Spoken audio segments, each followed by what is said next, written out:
Welcome to the Dowdell Test Kitchen. I'm Maryanne. And I'm Dennis. Today's recipe we're going to be making is a sweet treat called Cookie Pops. I'm sure you've heard of Cookie Pops and Cake Pops. They've been quite popular the past year, and they're a good, easy to do treat if you're going over somebody's house visiting, or as a last minute dessert you want to bring down for the upcoming holidays. And today's is even easier. Today's a treat that we're making is actually a no-bake Cookie Pop, so it's even easier to make. So the ingredients for the Cookie Pops are Oreo cookies, sprinkles, chocolate chips, and cream cheese. So the first thing you want to do is add your Oreos to the food processor. This is a smaller food processor, so we're only going to add about 18 Oreos.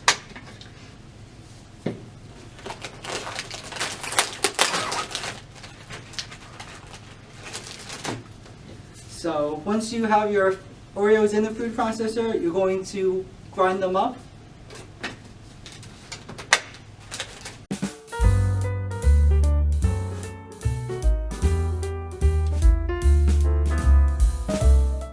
So after your cookies are all crumbled and coarse and fine, you want to add your cream cheese. We're using about half of the cream cheese, and we cut it up into cubes so that way when it blends easier. So that's a half of a block of cream cheese, right? Yes. Mm-hmm. And as Dennis mentioned, to make it easier on your food processor, cut up the cream cheese into smaller cubes. This way it grinds up better. And we're going to grind up some of the cream cheese, and then we'll add more just because it's a smaller food processor. So now that it's combined,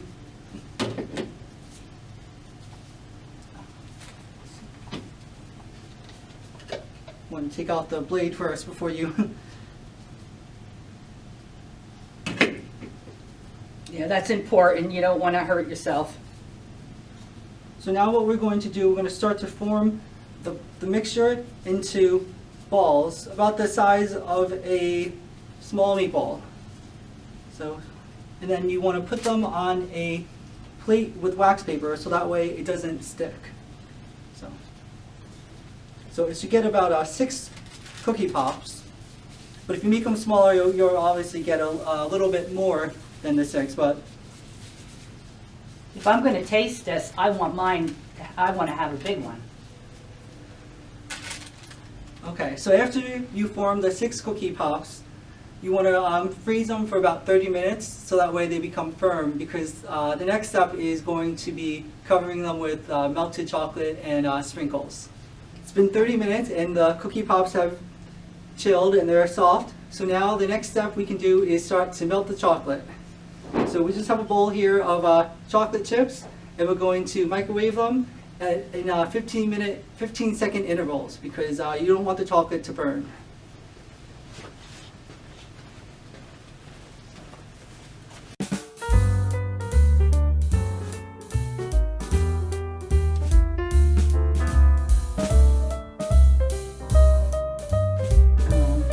It's hot. I got the pot holder from Don. So after you melt the chocolate, it should be this consistency.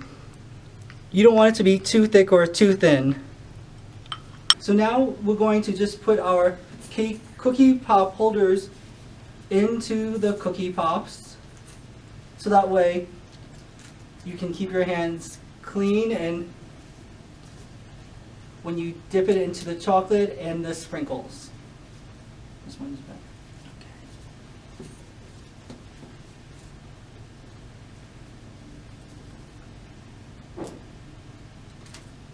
Okay, so now we're going to take our Cookie Pop and just roll it around in the chocolate.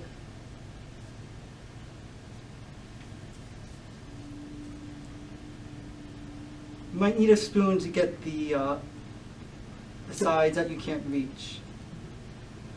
Yeah, this way you could coat the whole cookie ball. Oh, that looks delicious.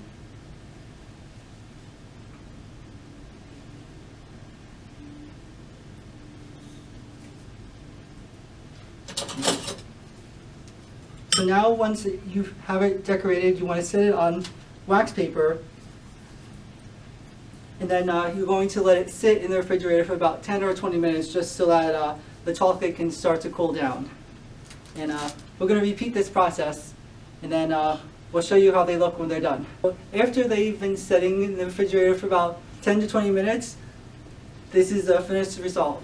They look like really good, delicious cookie pops. We made a little stand for them to even make the cookie pops pop. Thank you all for joining us with this sweet cookie pop test kitchen. We also here at the library have a huge variety of different cookbooks that you could enjoy. We have one specifically for all different types of cake pops to use. And we also have nice teen cookbooks also for our young adults to come down to the library and take a look at. Thank you again for joining us. We hope you enjoyed this test kitchen.